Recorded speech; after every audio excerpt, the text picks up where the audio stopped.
Welcome, everyone, to the Texas Values Radio Show on this 19th of December. We are thrilled that you're joining us today. I'm Jonathan Covey, Policy Director for Texas Values, filling in for your regular host, Jonathan Saenz, today. Well, it's beginning to look a lot like Texas legislative session. And that comes with a fight for the Speaker's gavel to determine the future direction of the Texas House of Representatives.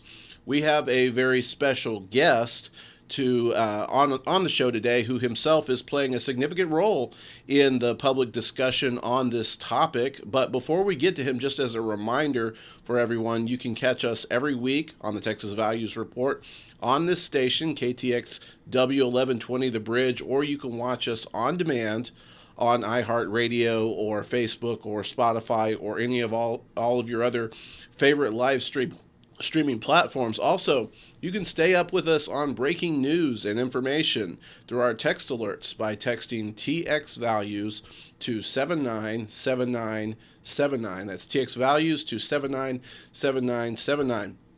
Also, check out our blog post on the Speaker of the House race. We have a very good write-up by some of our staff on this, and it's very relevant to some of the things that we will talk about today. Our guest today is Abraham George, chairman of the Republican Party of Texas.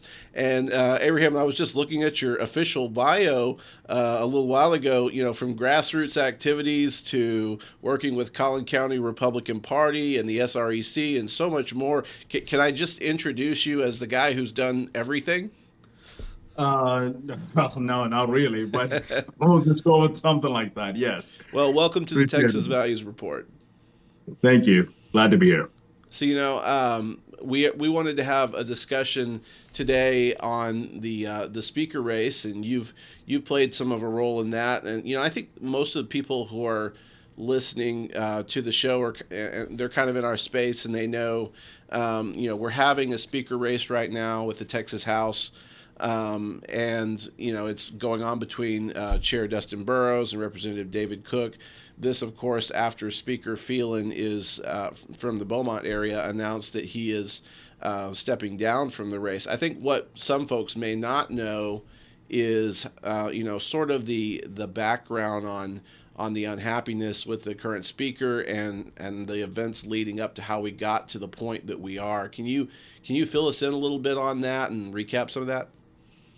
Absolutely. So Speaker Dade Phelan, obviously got primaried, and David Covey, good friend of mine and someone who you know very well, and uh, you know, Dade Phelan won. But what happened over the time period is, I think the grassroots became very aware of what is happening in Texas House by having Democrats in committee chairmanships killing our priority bills. We're talking extremely important bills to Texans, bipartisan type of bills that are, not most Texans don't get behind stuff like transgender ideology and things like that. So Dade Phelan had committee chairmen who were killing all of this, and calendars was Dustin Burrows.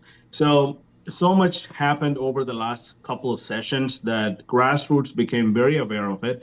Then the impeachment of Attorney General Ken Paxton made it in national news, and Donald Trump got involved. Many others got involved. So, and then it came to a point that even though Dade Phelan won his rep race, he decided he's not going to be the speaker. And in the beginning, he told everyone that he has the vote. He is going to be the speaker. There was multiple TV interviews that big players like Governor Rick Perry would come and say that he is going to be the speaker. But overall, at the end of the day, last couple of weeks ago, he decided he doesn't want to be the speaker. And I'm pretty sure that's because he knows he's not going to get enough support from the Republicans or even some Democrats. And now Dustin Burrows is handpicked as his successor by the same regime, same people who wants to have Democrat chair, same people who is successful in open voter policies in the past and things like that. So what we are looking at is we want to reform the Texas House, and over the past couple of weeks ago, the Texas Republican caucus came together and chose David Cook as the speaker candidate, which is what until that day the Republican Party stayed out of it because there were talks about many candidates, and we just wanted to have a candidate who would support our priorities and our principles moving forward, and that's all we cared about. And David Cook have agreed to do that, to not only just about the priorities, also about our priority bills and things like that. So the party is behind him, and we can talk about the rest of the fight that is happening today. Yeah, so let's talk a little bit about that. How important is it that we have a speaker that is supported by, the GOP caucus, elected to the speakership through the caucus?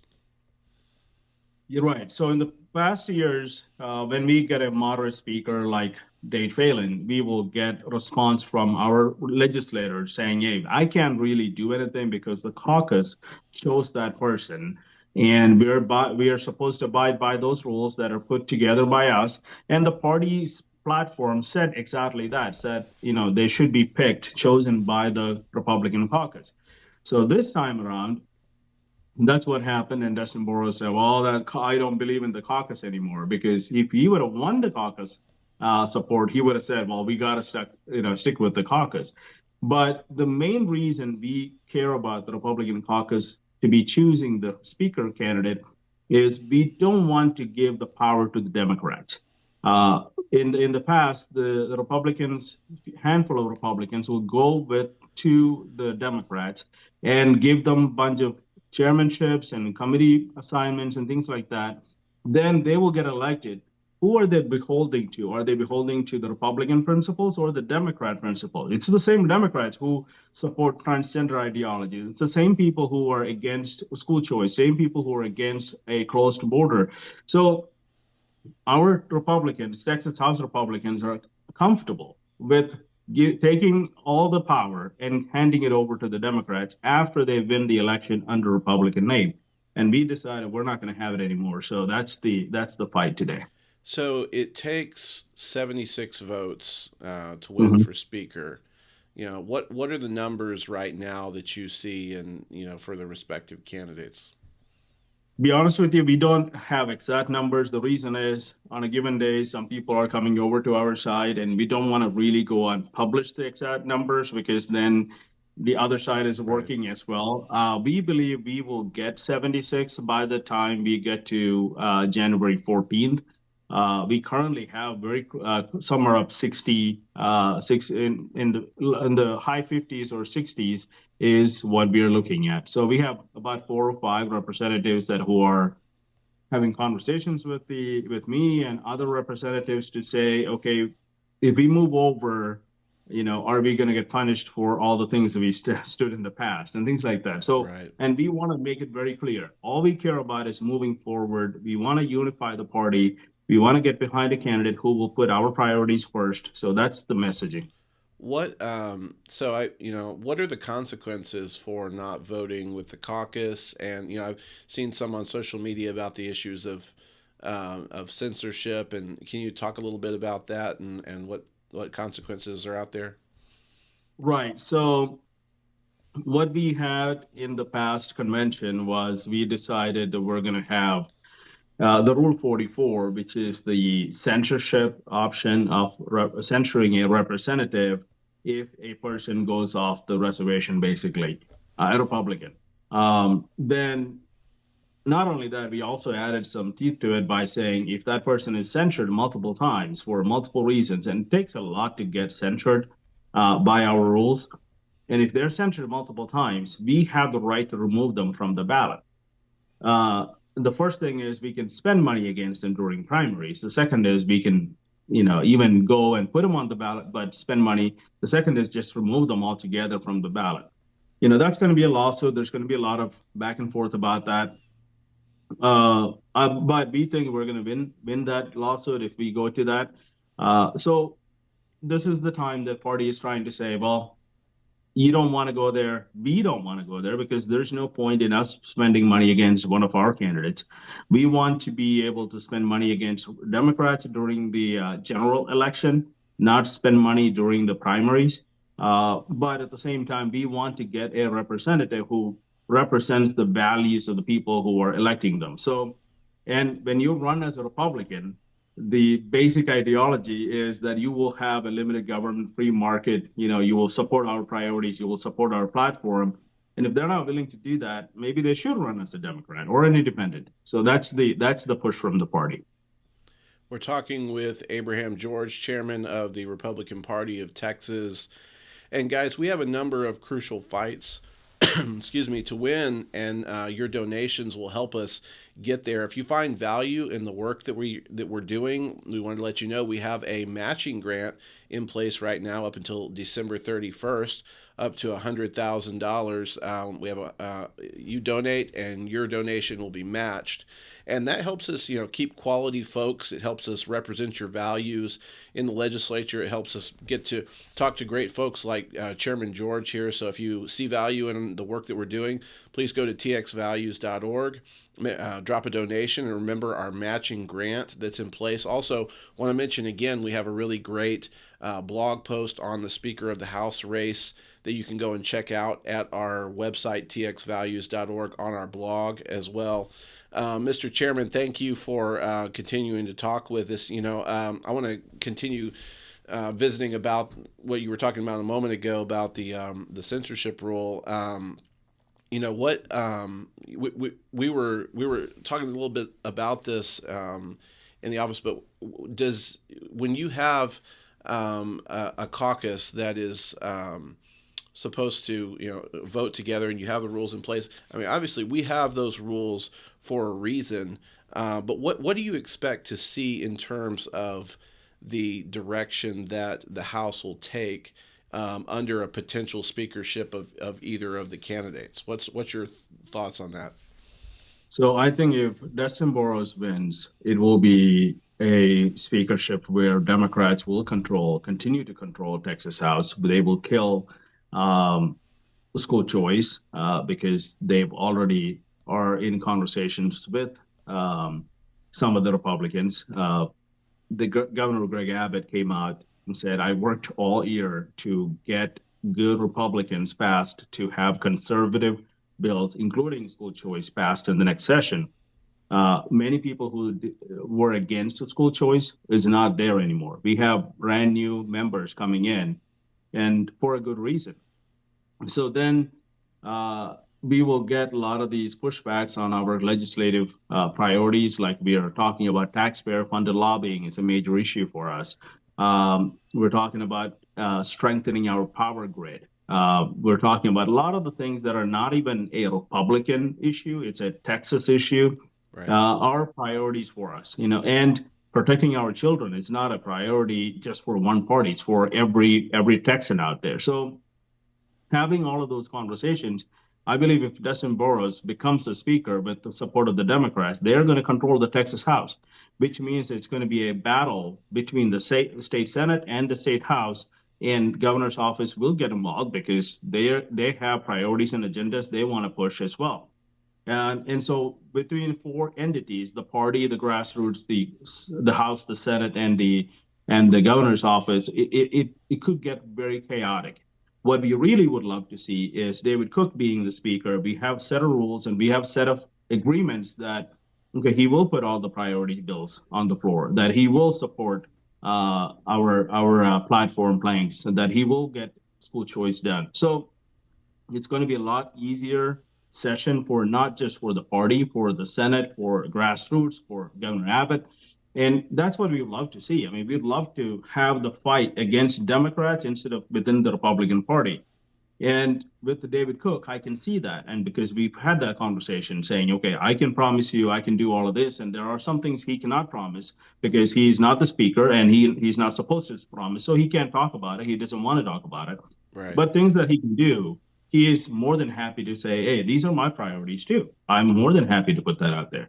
So it's going to be a drastic difference between two candidates. It depends on who wins the speakership. Well, obviously, the Republican Party of Texas has a list of legislative priorities, right? And you just mentioned some of those: taxpayer-funded lobbying, the grid, protecting kids from sexual issues like drag shows. So, I think this is very important to make sure that we're headed in the right direction. Obviously, excuse me, we have the party has a legislative priorities list for a reason. So we need to make sure that the rules are followed in that.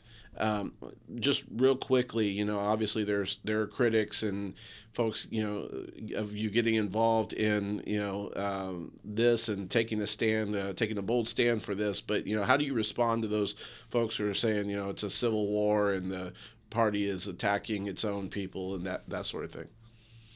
Right. So we just spent about $50,000 in Dustin Burrows district on TV ads. We just authorized a bunch of mailers over the last couple of days to go out as soon as Christmas is over. I don't want it to attack my reps while the Christmas is going on. So, but we still wanted to get out there and say, this is something they promised during their campaign. This is something they need to uphold. Don't you want a party that holds Republicans accountable when the Republicans go off the reservation and say, well, I'm siding with the Democrats? Right. And I think the districts have not only the right to know about it, I think we have an obligation to tell them. And so we're spending money that we are raising from big donors, small donors, grassroots people, even some of the elected officials are pitching in to say, well, I don't want to have a speaker who's going to empower a Democrat. So yes, it is a controversial issue. I take a lot of pushback on social media. I see it. I don't usually respond. But my promise during my campaign was, hey, I will work hard to make sure we get a Republican majority on everything we can possibly get. And we did. We added 2 more House members to the state House. We added 1 more senator to the state Senate. And we had huge wins with Donald Trump at 14%, Ted Cruz at 9%. So all of that is a very clear messaging from the grassroots, from Americans, from Texans to the Republican Party and to the elected officials that we're tired with the status quo politics. We want real reform. And when our Republican elected officials will not go for that, I think it is my job to go to the grassroots, to the people, and say, hey, your guy's not doing it, and we're spending some money putting money behind it. We need you to go talk to him. So that's the message. Well, we greatly appreciate your efforts and the real reform that you are bringing. Any parting thoughts that you could leave us with as we sort of go into Christmas week this next week? Well, I think we're going to take a little bit of we're going to slow down a little bit, but, spend some time with family and friends and church and all of that. And, but going forward, I think the grassroots needs to be a little bit more active, having conversations with the representatives, and having conversations with groups like you. You guys do an amazing job of putting all Thank these you. research together. You do your courses, you do all of these shows, and you go out there. You spend a lot of money, a lot of effort, and work 24 hours a day to make sure that we have all the information we need, and we really appreciate that. And I do encourage people to come out and donate to Texas Values. You guys have been an amazing partner for Republican Party for the past so many years. And so I'm looking forward to a great session. I'm hoping that we're going to have a speaker who is going to be on our side, not against us, not with the Democrats. But that is up to the people in Texas to go and have that conversation with each representative. So, and they can get all this information at texasgop.org. Thank you for having me here today. Well, Mr. Chairman, thank you so much as well. Thank you for your time and thank you for your efforts at bringing transparency and clarity and the rules to this whole process. We wish you nothing but the best and I hope you have a Merry Christmas. You too. Thank you. Now, we appreciate Chairman George's time. If you want more information on the speaker's race, as I've mentioned a couple of times, we have a very comprehensive blog post on our Texas Values website detailing all the history and detailing all the players on this issue. So make sure and go and check this out on our website. This Christmas season, Texas Values is continuing the tradition pardon me, of the Merry Christmas Project, which empowers public schools and individuals to use their constitutional rights to freely acknowledge and to and to educate students about Christmas. Did you know that there's a new law in the state of Texas that protects the acknowledgement of Christmas in our public schools? We've all heard about the growing mistreatment of Christmas in the public square and in our schools, even in Texas. To find out more about the Merry Christmas Law and how your family and school can use this law, visit MerryChristmasTexas.com, a project of Texas Values. That's MerryChristmasTexas.com. And remember, it's okay to say Merry Christmas. So you may remember in 2013, the Merry Christmas Law passed. This was a a project that Texas Values led out on, HB 308, and officially became law with bipartisan support. And this law protects the religious liberty of children and of parents and of teachers and school staff to acknowledge Christmas on school grounds without fear and with doing it without fear of censorship and without fear of persecution or litigation. So we launched the Merry Christmas Project shortly after this bill was made into law to continue to spread awareness on First Amendment rights, which includes protecting Christmas from different types of attack in Texas, in other places outside the public school classroom as well. Last year in 2013, we saw Carroll ISD make a change to return to calling the school break in December a Christmas break or a Christmas and New Year's break. We've also seen some other types of attacks on Christmas in Texas take place in the public school classroom, for example.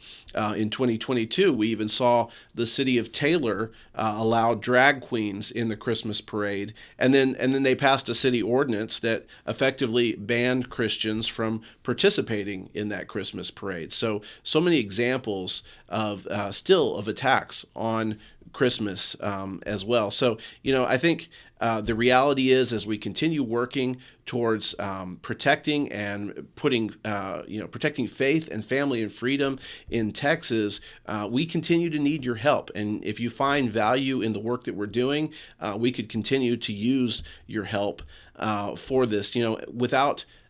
We believe that without God there can be no goodness, and without no goodness in society, and without goodness, America can't be great, at least not great in the sense of anything worth having. So as we go on about our day, let's continue to pray for God to be in our work. Because without God, little else matters, and without religious freedom, little else matters. And we are coming to the end of our show, but I wanted to mention a couple of things to you. First of all, don't forget, we have a Austin Christmas Lunch and Learn right here in Austin, Texas. This is going to be on December 20th.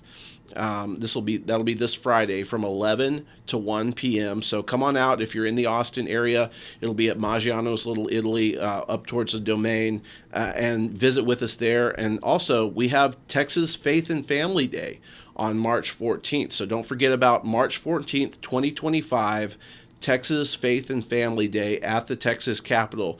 You can come up, you can participate in that day, you can hear about the issues of faith, family, and freedom, and you can go and you can talk to your representative or your senator, and we'll go with you, we'll help you understand how to talk to staff members as well. It's a really great day where hundreds and hundreds of people get to come out and really participate in the elective process with their elected representatives. So it's a really great time. We want to mention, remember our matching grant in place. We have a matching grant up to $100,000. You can double your gift if you donate by December 31st. So donate by December 31st. You got a couple of weeks left. Maybe you have a little bit of time around Christmas to take time to give something and to just drop a donation at txvalues.org. We could use it. We want to thank our faithful listeners and our supporters and say, continue to pray for us, continue to support us.